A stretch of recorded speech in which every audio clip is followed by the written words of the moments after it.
And then one day there's a new god that emerges, and that's Marduk. And the gods know, as soon as he pops up, they know he's something new.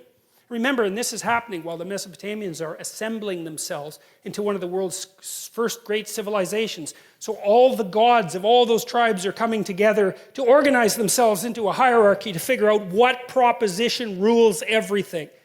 And so Marduk is elected by all the gods, and he says, look, I'll go out there and I'll take on Tiamat, but here's the rule. From here on, you follow me. I determine destiny. I'm the top god. I'm the thing at the top of the hierarchy.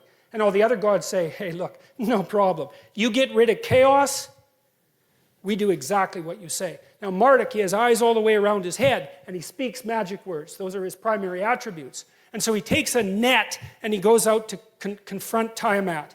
And he encloses her in a net, which I think is so cool because it's an encapsulation, right? It's a conceptual encapsulation. He encloses chaos itself in a conceptual structure. He puts it in a net, and then he cuts her into pieces, and he makes the world. And then he creates human beings to inhabit that world and to serve the gods. And he creates human beings out of the blood of Kingu, the worst of the demons. And that took me, so Colin DeYoung, who was a student of mine, helped me figure that out. I thought, geez, that's pretty damn pessimistic. It's like, what exactly, it's like a fall metaphor. It's like the idea of original sin, but our joint conclusion with regards to that was that human beings are the only creatures in creation that can truly deceive, right? We have the capacity for evil, just like it says in the Adam and Eve story. We can actually do that, and that's why we're made out of the blood of Kingu, the king of the demons. We are the thing that can deceive, that can twist the structure of reality. Well, so Marduk. Now, the Mesopotamians had an emperor, right? And the emperor was the avatar of Marduk. That's what made him emperor. He was only an emperor if he was going to be Marduk. He had to be a good Marduk, which meant he had to confront Tiamat, chaos, and cut her up and make order out of her pieces. And what the Mesopotamians used to do at the New Year's celebration, they'd go outside their walled city, and that's explored territory versus unexplored territory. They'd go outside their walled city into chaos, and they'd bring all the statues that represented the gods, and they'd act this out. Because they're trying to figure something out, right? They're trying to figure out what this means. They're acting it out. And then they'd take their emperor, and the priest would make him kneel, and they'd take all his king uniform off, his emperor uniform off, and make him kneel and humiliate him and nail him with a glove and say, okay, how were you not a good Marduk this year, right? And then he'd recount all the ways that he was inadequate in confronting chaos, and then they'd do the celebration, and Marduk would win, and the king would go sleep with a royal prostitute. And the reason for that was, it's the same idea as St. George pulling the virgin from the dragon. It's exactly the same idea, that if you encounter the reptilian chaos, you can extract something out of it with which, if you unite, you produce creative order. That's what they were acting out. And that was the basis for the Mesopotamian idea of sovereignty. It's so smart. It's so unbelievably smart. And the Mesopotamians had a massive influence on the civilizations that then had a massive influence on us. It's one of the stories of how the notion of sovereignty itself came to be. It's the evolution of the idea of God. That's one way of thinking about it, but even more importantly, it's the evolution of the idea of the redemptive human being, right? And that's taken to one of its conclusions, well, in the story of Buddha, but also in the story of Christ, the idea of the perfect individual. And the notion is, well, that's the word that speaks truth into chaos at the beginning of time to generate habitable order that is good.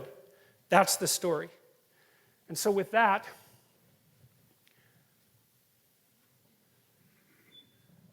let's see. I'll just show you these pictures because they're so interesting. Once you know what they mean, they're so cool. That's a symbol of infinity. Well, that's Hercules and the Hydra. Well, what's life like? You cut off one head. What happens? 7 more grow, right? Well, what do? Run home? Well, no, that's not what you do. This is what you do. You fight it.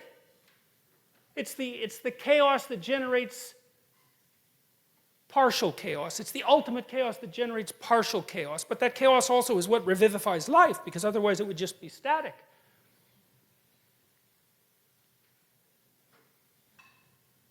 Mercury, the head of the Hydra, right? Freezes you. That's St. George. he's doing it peacefully, which is so interesting, right? He's got a beatific look on his face in that particular representation. Another St. George, right? The Virgin in the background. I think that's St. Anne, if I remember correctly. St. George, he's the patron saint of England.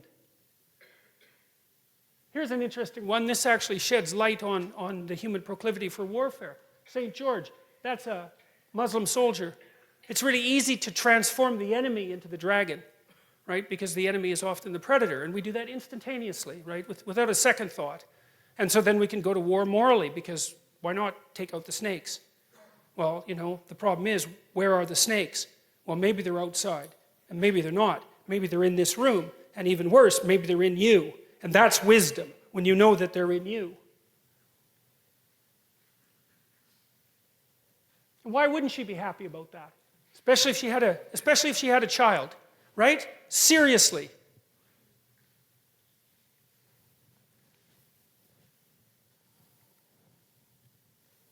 And that's Horus, right? The god of vision.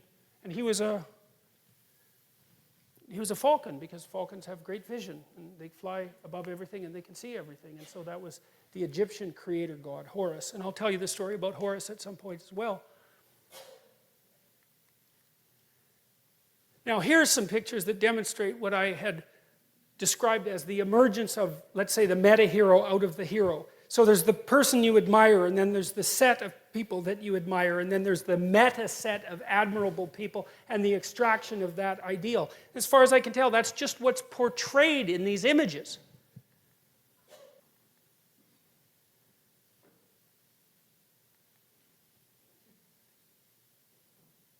That's a great one. It's a very sophisticated image. You see the two sides of Christ's face are not symmetrical. One's God and one's man.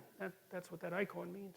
And so the fully developed person in this representation is one of the oldest representations of this sort that we know.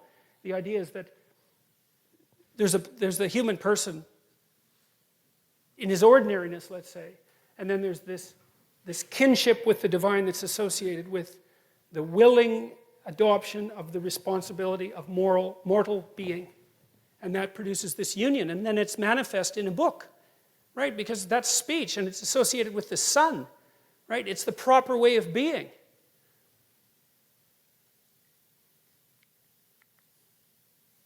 And that's a perfect example, I think, of the emergence of the archetype out of the multitude. That's what it looks like to me.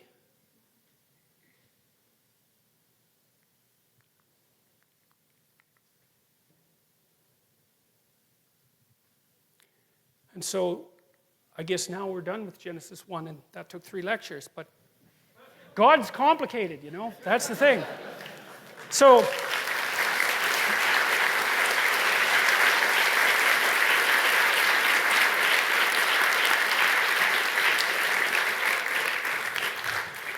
thank you, and next week, by all appearances, that's where we are.